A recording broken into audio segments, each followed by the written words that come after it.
हाय, दिस is Amol आणि आपण गेल्या 4 लेक्चर्समध्ये सॉलिड स्टेटचे काही न्यूमेरिकल्स बघितले आहेत. काही म्हणजे ऑलमोस्ट सगळेच न्यूमेरिकल्स कव्हर झालेले आहेत त्याच्यामध्ये.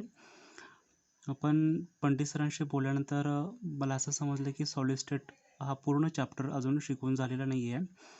तर त्याच्या अगोदरच मी तुमचे काही न्यूमेरिकल्स घेतलेले आहेत, तर त्याच्याबद्दल क्षमा असावी.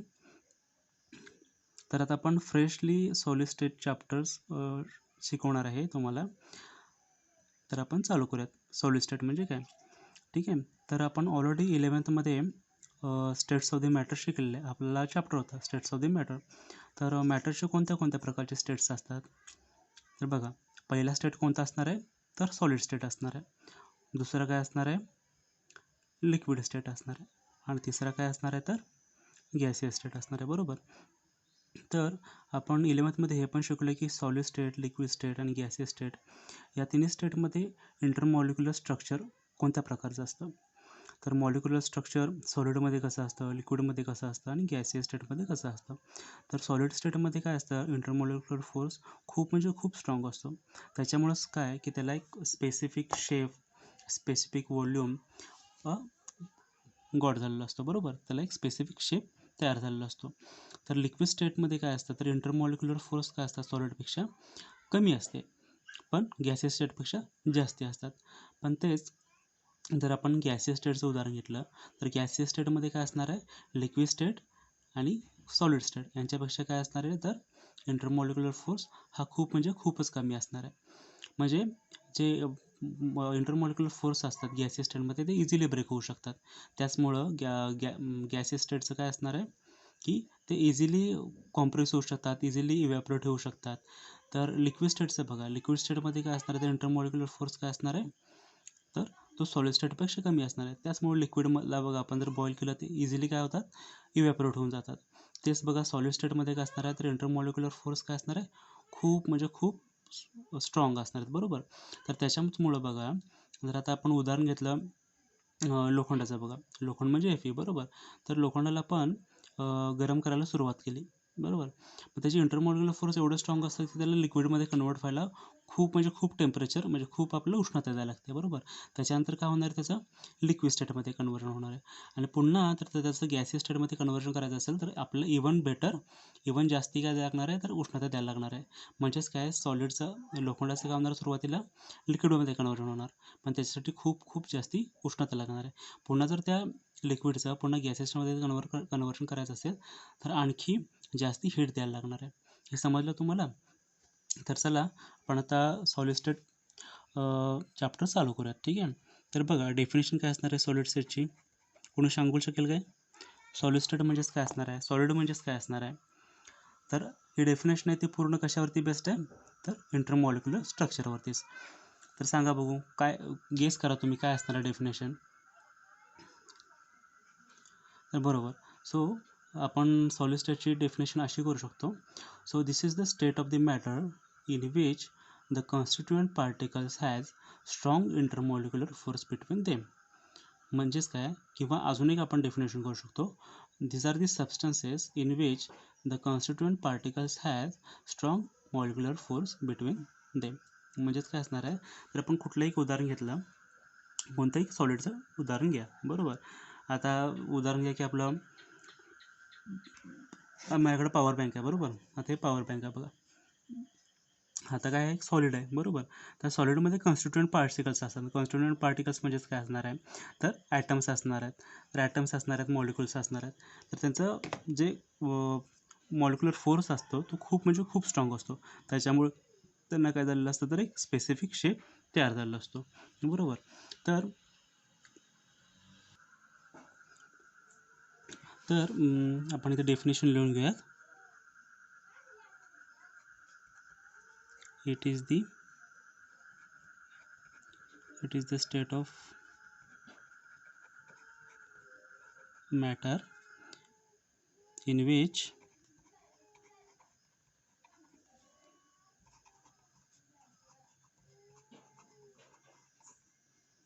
constituent particles has strong intermolecular force in between them.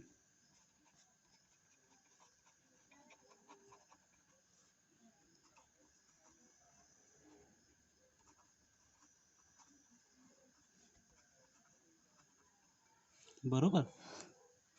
तर सॉलिडच्या काही प्रॉपर्टीज असतात सॉलिड स्टेटच्या. तर काही प्रॉपर्टीज तुम्हाला आठवतात बघा.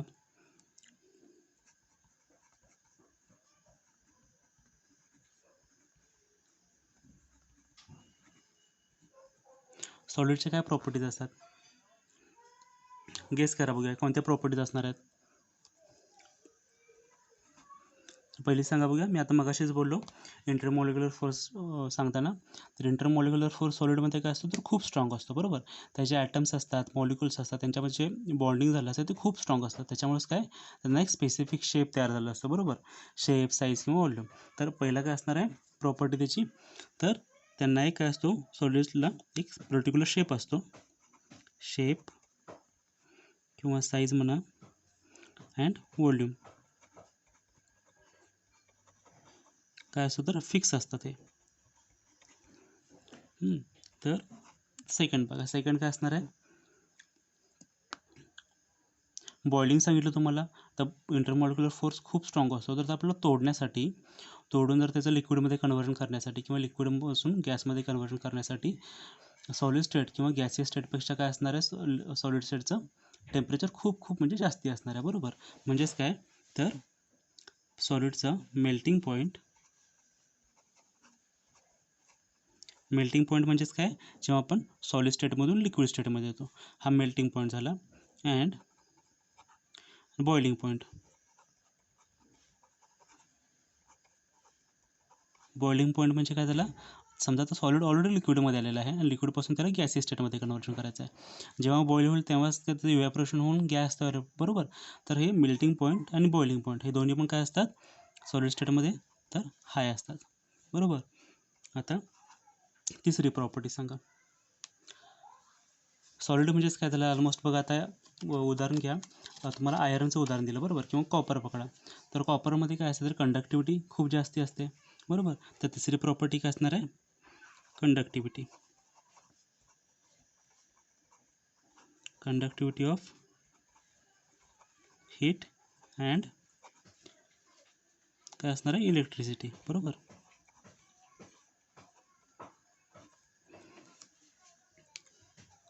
तर बघा सॉलिड स्टेटमध्ये काय असतं, कंडक्टिव्हिटी कशाची तर इलेक्ट्रिसिटीची आणि हीटची खूप म्हणजे खूप जास्ती असते. कारण का सांगा, तर मॉलिक्युलर फोर्स खूप स्ट्रॉंग असतो. हा तर पहिला सगळ्या जे प्रॉपर्टीज आहेत सॉलिड स्टेटच्या त्याच्यामध्ये डॉमिनंट सगळ्यात काय असणार आहे तर इंटरमॉलिक्युलर फोर्स असणार आहे. कारण त्याच्यामुळंच सॉलिडला एक स्पेसिफिक शेप तयार झाला आहे. त्याच्यामुळेच बॉइलिंग पॉईंट आणि मेल्टिंग पॉईंट हाय असणार आहे. आणि त्याच्यामुळेच कंडक्टिव्हिटी आणि हीट आणि कंडक्टिव्हिटी ऑफ द हीट आणि इलेक्ट्रिसिटी ही जास्ती असणार आहे ॲज कम्पेअर टू लिक्विड आणि गॅसियस स्टेट. बरोबर. आता उदाहरण बघा तुम्ही, एक आयरनचा तुकडा आहे. बरोबर. आता हा माझ्याकडे पेन आहे. आता समजा की हा एक लोखंडाची सळी आहे समजा. बरोबर. आता तुम्ही ह्या हातामध्ये तुम्ही पकडला आहे सळीला त्या आणि या साईडला पण हीट दिलेली आहे. बरोबर. तर ही हीट या साईडला राहणार आहे का, नाही. कारण ती हळूहळू हळूहळू हळू या साईडला येणार आहे आणि ते तुम्ही तोपर्यंत होल्ड करणार जोपर्यंत तुम्हाला ते भाजत नाही. एकदा ते भाजायला चालू झालं तर तुम्ही काय करणार ते सोडून देणार आहे. बरोबर. म्हणजेच काय की सॉलिड स्टेटमध्ये काय असतं तर कंडक्टिव्हिटी ऑफ द हीट आणि इलेक्ट्रिसिटी खूप जास्ती असते. ठीक आहे. तर आता चौथा बघा. चौथा काय असणार आहे तर डिफ्युजन. डिफ्युजन म्हणजे काय सांगा. डिफ्युजन म्हणजे बघा, आता तुम्ही दररोज आता कॉलेजला जाता किंवा क्लासला जाताना काय करता तर परफ्यूम मारता. अंघोळ वगैरे झाल्यानंतर परफ्यूम मारल्यानंतर काय होते, थोडा त्यातला परफ्यूम आहे तर आपल्या बॉडीवर राहतो, थोडा काय होतो तर उडून जातो. बरोबर.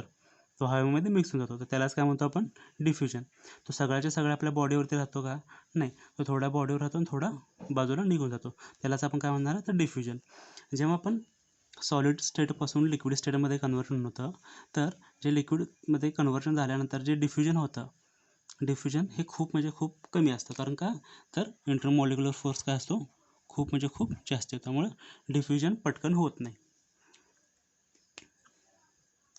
ठीक आहे. आणि शेवटचे दोन आहेत ते काय असणार आहेत, तर फ्लेक्झिबिलिटी आणि कॉम्प्रेसिबिलिटी. हे तर तुम्हाला माहिती आहे. तर फ्लेक्झिबिलिटी काय असणार आहे,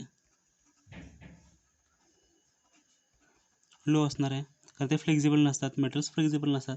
आणि कॉम्प्रेसिबिलिटी पण काय असणार आहे, तर लो असणार आहे.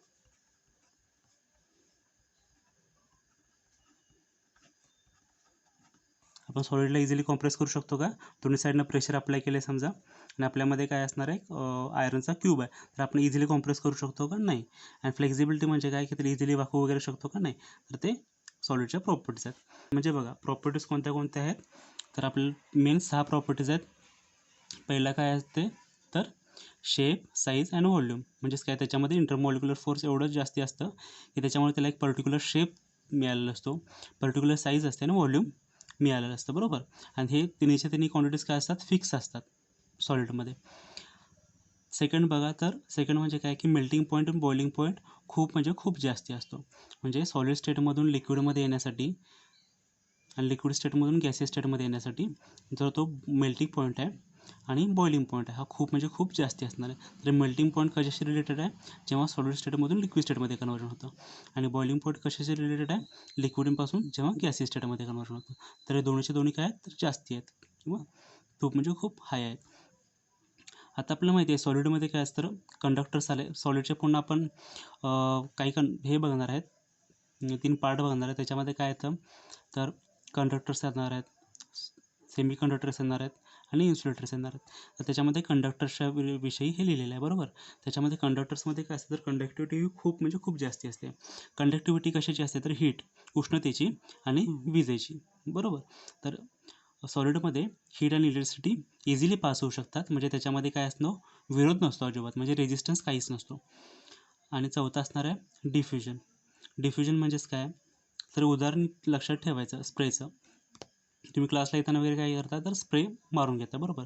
तर पूर्ण तुमचा स्प्रे बॉडीवर राहतो का, नाही, तर थोडा उडून जातो, थोडा हवेमध्ये मिक्स होतो. तर तो सॉलिडमध्ये काय असतो, तर खूप म्हणजे खूप कमी असतो. नंतर झाले फ्लेक्झिबिलिटी आणि कॉम्प्रेसिबिलिटी, हे दोन्हीच्या दोन्ही कमी असतात. ठीक आहे.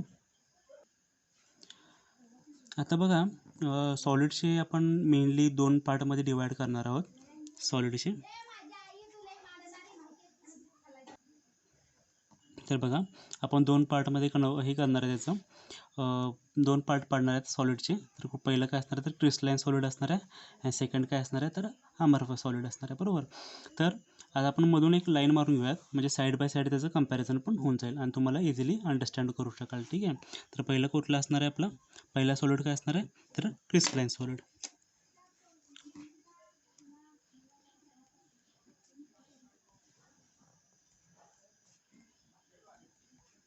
आणि सेकंड काय असणार आहे, आपलं अमॉर्फस सॉलिड.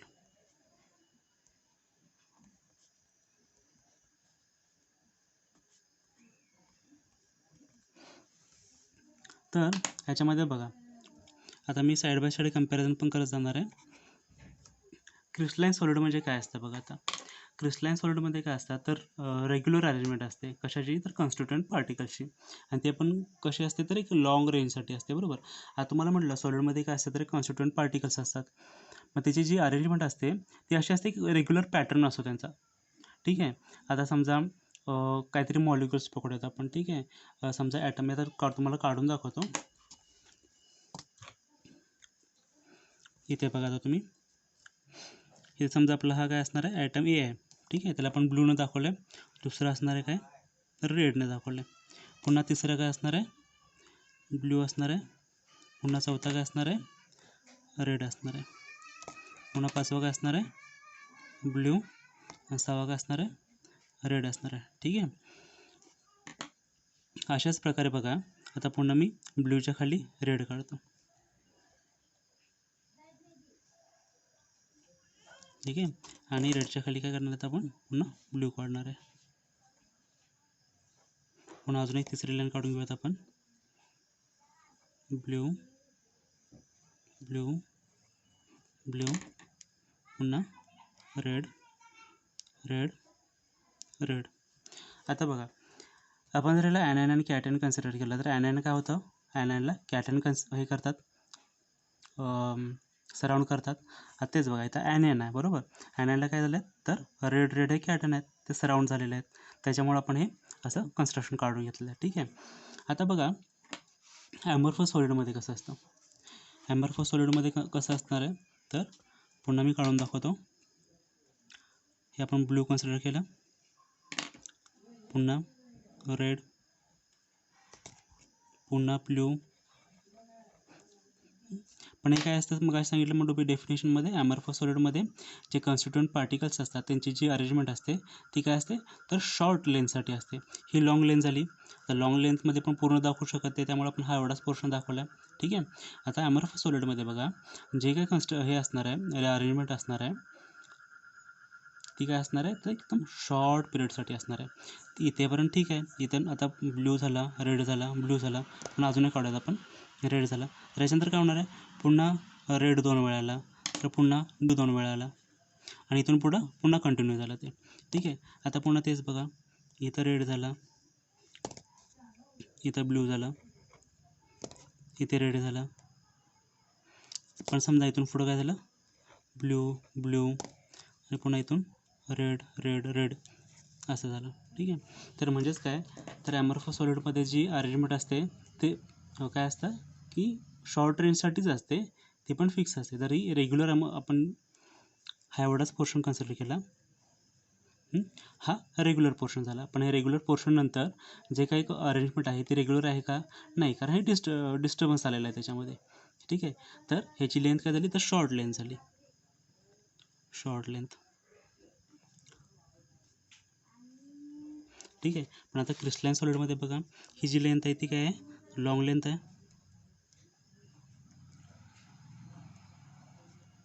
समजलं. ह्याचं मी तुम्हाला नंतर सांगणार आहे पुन्हा, तर फक्त ड्रॉ करून घ्या. तर आपण आता याची डेफिनेशन लिहून घेऊयात. डेफिनेशन सांगा. रेग्युलर अरेंजमेंट ऑफ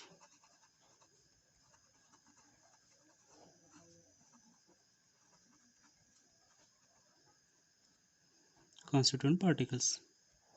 इथं पुन्हा ॲड करा, इट हॅज, इट म्हणजेच काय, तर क्रिस्टलाइन सॉलिड.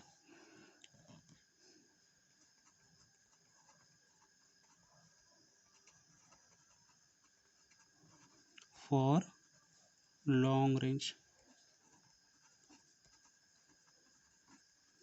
ठीक आहे.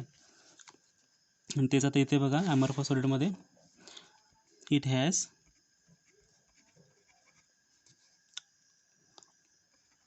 रेग्युलर अरेंजमेंट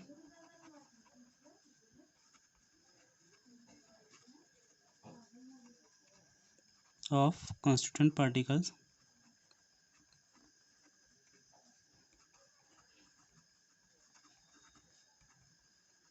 फॉर काय असणार इथं, तर शॉर्ट पिरियड. शॉर्ट लेंथसाठीच आहे, हे लॉंग लेंथसाठी आहे, तर इथं काय असणार आहे, तर शॉर्ट रेंजसाठी.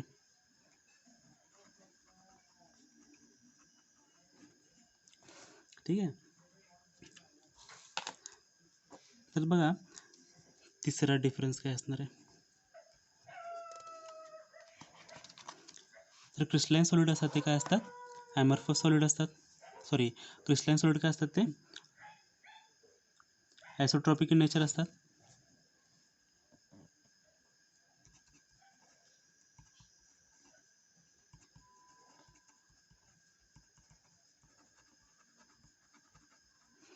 आणि ॲमॉर्फस सॉलिड काय असतात, तर आयसोट्रॉपिक इन नेचर असतात.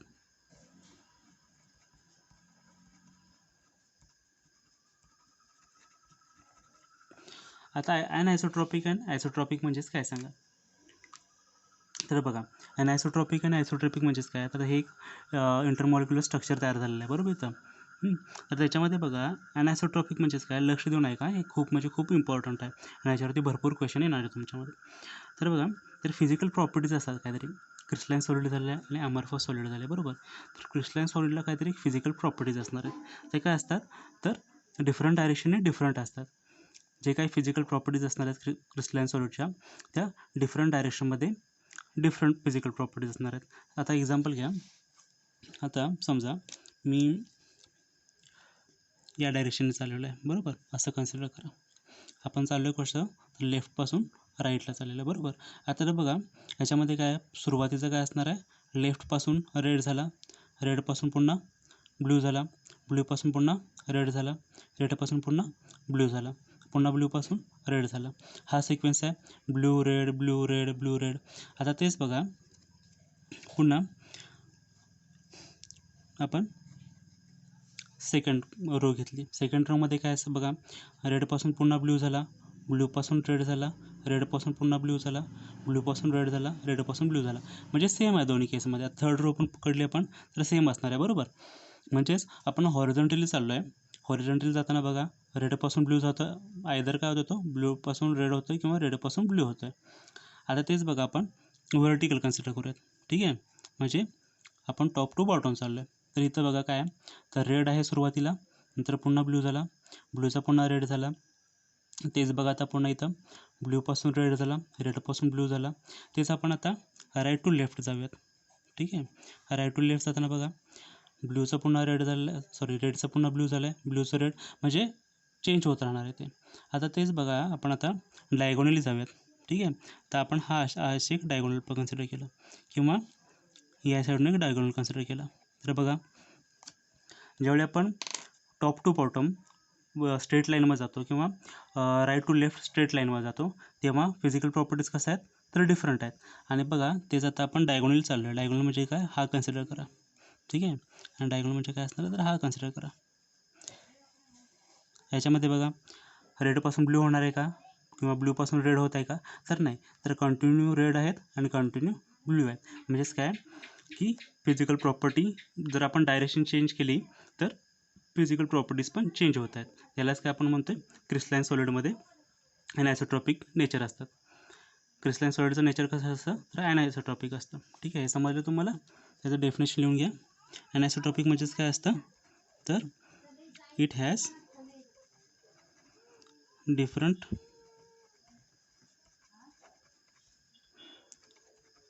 physical properties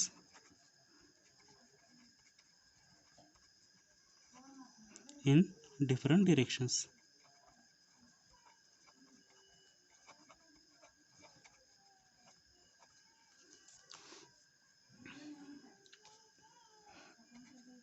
आता आयसोट्रॉपिकमध्ये बघूयात आपण. ठीक आहे, ॲमॉर्फस सॉलिड काय असतात तर आयसोट्रॉपिक इन नेचर असतात. आयसोट्रॉपिक म्हणजेच काय की याच्याबरोबर आता विरुद्ध असणार आहे बरोबर.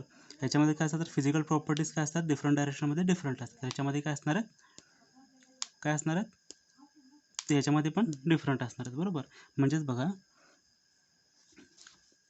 याच्यामध्ये बघा आता क्रिस्टलाइन सॉलिडमध्ये कसं झालं होतं तर हे म्हणजे आपले कॉन्स्टंट पार्टिकल्स असे व्यवस्थित अरेंज केले होते. पण ॲमॉर्फस सॉलिडमध्ये काय तर कॉन्स्टंट पार्टिकल्स व्यवस्थित अरेंज केलेले आहेत का नाही, कारण ते डिस्ट्रीब्यूट असणार आहेत. मग म्हणजेच काय असलं तर ते आयसोट्रॉपिक नेचरमध्ये आहेत. म्हणजेच बघा आता ह्याच्यामध्ये बघा आपण लेफ्ट टू राईट झालं बरोबर. म्हणजेच बघा लेफ्टपासून कशामध्ये कन्वर्ट झालं आहे रेडमध्ये, सॉरी ब्ल्यूपासून कशामध्ये कन्वर्ट झालं आहे तर रेडमध्ये, रेडपासून कशामध्ये कन्वर्ट झालं आहे ब्ल्यूमध्ये, पुन्हा ब्ल्यूमधून कशामध्ये कन्वर्ट झालं आहे रेडमध्ये, पुन्हा रेड टू रेडमध्ये कन्वर्शन झालं आहे. इथं डिस्टर्बन्स आला कारण रेडनंतर काय पाहिजे होता ब्ल्यू पाहिजे होता.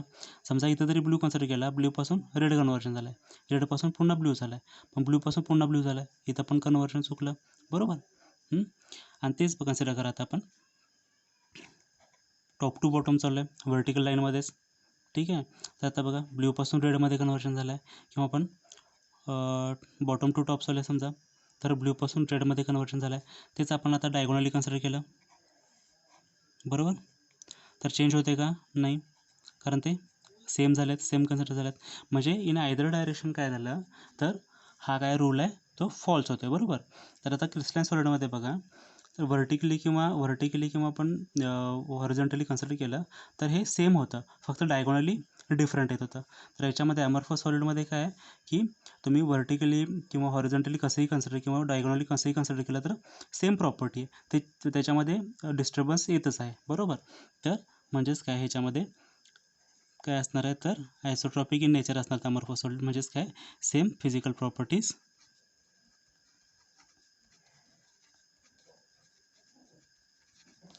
In different directions.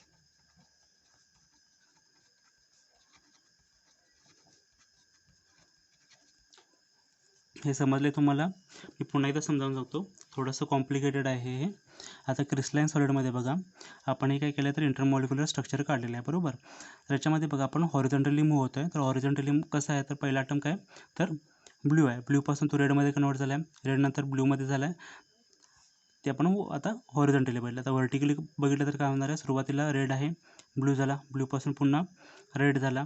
आता आपण डायगोनली बघूयात. डायगोनली बघा, तर हा रेडचा रेडच कंटिन्यू राहिला आहे आणि हा ब्लूचा ब्लूच कन्सिडर राहिला आहे. म्हणजे फक्त प्रॉपर्टी कधी चेंज झाली, जेव्हा डायरेक्शन चेंज झाली त्यावेळी प्रॉपर्टी चेंज झाली.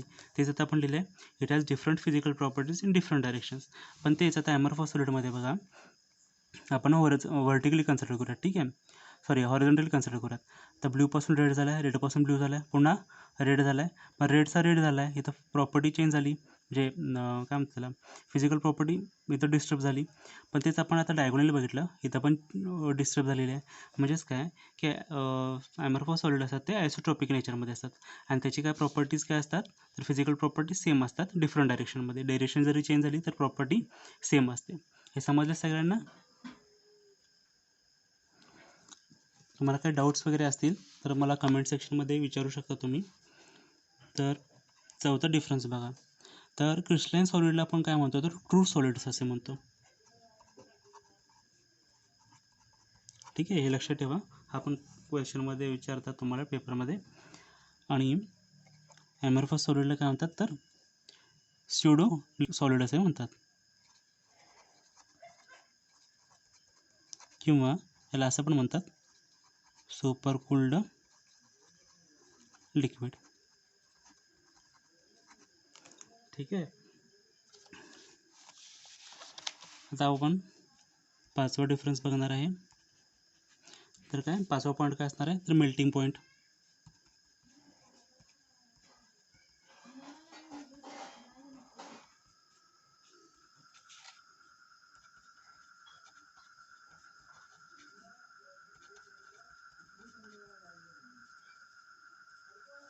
आता मेल्टिंग पॉईंट बघा, सॉलिडमध्ये मेल्टिंग पॉईंट काय असतो तर हा फिक्स असतो, बरोबर.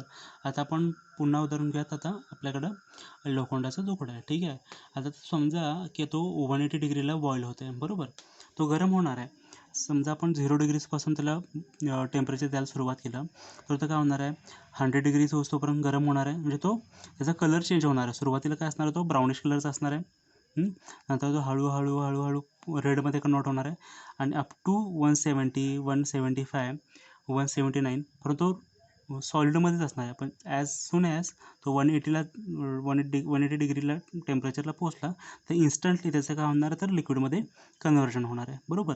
170ला नाही होणार, 178ला नाही होणार, 150 100ला नाही होणार, तर डायरेक्टली 180ला गेल्यानंतर त्याचं काय होणार आहे तर लिक्विडमध्ये कन्व्हर्जन होणार आहे. म्हणजेच काय त्याचं मेल्टिंग पॉईंट काय असणार आहे, फिक्स असणार आहे, ठीक आहे. Melting point is fix. आता याच्यामध्ये मेल्टिंग पॉईंट बघते बघा, ॲमॉर्फस सॉलिड म्हणजेच काय असणार आहे. आता हे जसं आपण उदाहरण घेऊयात, आपल्याकडं प्लास्टिक आहे समजा, ठीक आहे. तर प्लास्टिकची आपल्याकडे काय एक बॉटल आहे, प्लास्टिकची बॉटल आहे कन्सिडर करा. आपण त्याला हीट द्यायला सुरुवात झाली, बरोबर. आता हीट देताना समजा त्याच्यामध्ये काय असतं तर ॲमॉर्फस सॉलिडमध्ये एक टेम्परेचरची रेंज असते. समजा आपण त्याला टेम्परेचर द्यायला हीट द्यायला सुरुवात केली तर काय होणार आहे, 50 डिग्री पोहोचल्यानंतर समजा म्हणते हे उदाहरण घेतो मी, तर काय होणार आहे ती प्लास्टिकची बॉटल काय होणार आहे तर त्याचा शेप चेंज करायला सुरुवात करणार आहे, बरोबर. जे काय म्हणतात आपण त्याला, समजा आपण 50 डिग्रीला पोहोचलो तर काय होणार आहे, तो प्लास्टिकची बॉटल काय होणार आहे तर मऊ व्हायला सुरुवात होणार आहे, बरोबर. मऊ मऊ होत जाणार आहे ती. आणि समजा आता ती 100 डिग्रीला पोहोचली तर 100 डिग्रीला काय होणार, त्याचं लिक्विडमध्ये कन्व्हर्जन होणार आहे. म्हणजे 50पासून 100 डिग्री सेंटीग्रेडमध्ये ती कधीही मेल्ट होऊ शकते. म्हणजे 50 डिग्रीपासूनच ती काय होणार आहे, शेप चेंज करायला सुरुवात करणार आहे. सुरुवातीला सॉलिड असणार आहे, ते हळूहळू त्याचं काय होणार आहे, सेमी सॉलिडमध्ये कन्व्हर्ट होणार आहे. आणि ॲट दी रेट 100 डिग्रीला काय होणार आहे त्याचं तर पूर्ण मेल्ट होणार आहे आणि त्याचं लिक्विडमध्ये कन्व्हर्जन होणार आहे. म्हणजेच काय त्याचं ॲमॉर्फस सॉलिडमध्ये काय असतो तर मेल्टिंग पॉईंटचा एक रेंज असतो, बरोबर. इथं कसं क्रिस्टलाईन सॉलिडमध्ये तर मेल्टिंग पॉईंट एक फिक्स असतो, त्या पर्टिक्युलर पॉईंटलाच तो मेल्ट होतं. पण ॲमॉर्फस सॉलिडमध्ये असं नसतं, एक पर्टिक्युलर टेम्परेचरची रेंज असते. हे समजलं सगळ्यांना, ठीक आहे. तर आता याचे उदाहरण सांगा बघू, उदाहरण काय असणार आहेत सांगा, गेसेस आणि क्रिस्टलाईन सॉलिड आहे म्हणजे उदाहरण काय असणार आहेत KCl NaCl, ठीक आहे. आणि या साईडला काय असणार आहेत एक्झाम्पल्स, तर सांगा बघू. ग्लास, रबर, प्लास्टिक एक्सेट्रा, ठीक आहे. ठीक आहे, आता आपण इथून थांबूत आणि याच्या पुढचं आहेत आपण नेक्स्ट चॅप्टरमध्ये नेक्स्ट लेक्चरमध्ये बघू. ठीक आहे, थँक्यू.